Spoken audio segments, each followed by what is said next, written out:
আবারও রেসিপি নিয়ে চলে আসলাম। আজকে দেখাবো চিকেন কষা। দেখো চিকেনটাকে ধুয়ে রেডি করে রেখেছি, গোটা গোটা করে আলু কেটে রেখেছি ধুয়ে। এদিকে দুটো টমেটো আর দুটো পেঁয়াজ কেটে রেডি করে রেখেছি। এদিকে কড়াইটা বসিয়ে নিয়েছিলাম, কড়াইটা গরম হয়ে গেছে। এবার তেল দিয়ে দেবো। তেলটা গরম হতে থাক, তোমাদের দেখাচ্ছি। এদিকে দেখো পেস্ট করে নিয়েছি সব কিছু দিয়ে, আদা রসুন পেঁয়াজ কাঁচা লঙ্কা সব দিয়ে একটা পেস্ট করে নিয়েছি। এদিকে আলুটা দেখো লবণ হলুদ দিয়ে মেখে নিয়েছি, এবার ভেজে নেব। এদিকে আমার তেলটাও গরম হয়ে গেছে, এবার ফোড়নে একটু জিরে দিয়ে দিলাম। এবার আলুগুলো ভেজে নেব। দেখো আলুগুলো দিয়ে দিয়েছি, এবার ভালো করে লাল লাল করে ভেজে নেব। এদিকে দেখো আমার আলুগুলো কিন্তু ভালোভাবে ভাজা হয়ে গেছে, এবার তুলে নেব।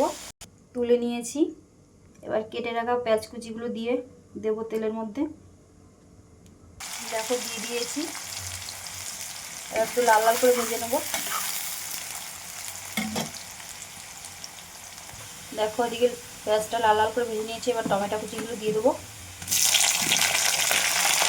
আর এদিকে সব কিছু পেস্ট করা আছে, আর লঙ্কার গুঁড়ো জিরে গুঁড়ো না লঙ্কার গুঁড়ো দিইনি, ভুলে গেছে।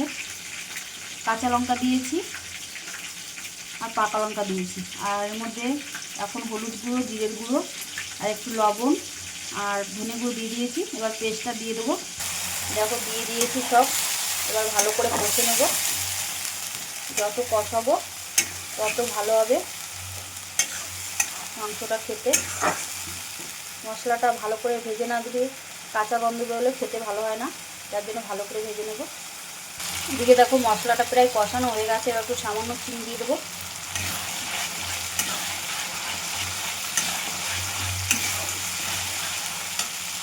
দেখো ভালোভাবে কষানো হয়ে গেছে, তেল ছেড়ে গেছে। এবার চিকেনটা দিয়ে দেবো এর মধ্যে। চিকেনটা দিয়ে দিয়েছি, এবার ভালো করে কষিয়ে নেব। কষিয়ে তোমাদের দেখাচ্ছি, এক হাতে অসুবিধা হচ্ছে তাই। দেখো কষানো হচ্ছে, এবার একটু ঢাকনা দিয়ে সামান্য ঢেকে দেবো 10 মিনিটের মতো, তারপর আবার দেখাচ্ছি তোমাদের। এদিকে 10 মিনিট হয়ে গেছে, এবার ঢাকনাটা তুলে নিচ্ছি। দেখো তুলে নিয়েছি, এবার আলুগুলো দিয়ে দেবো। এবার আবার কষিয়ে নেব। এবার আর একটু কষিয়ে তারপরে তোমাদের দেখাচ্ছি।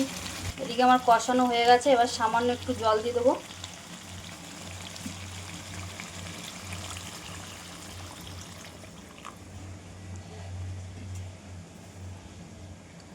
পনেরো মিনিট পরে আবার দেখাচ্ছি তোমাদের।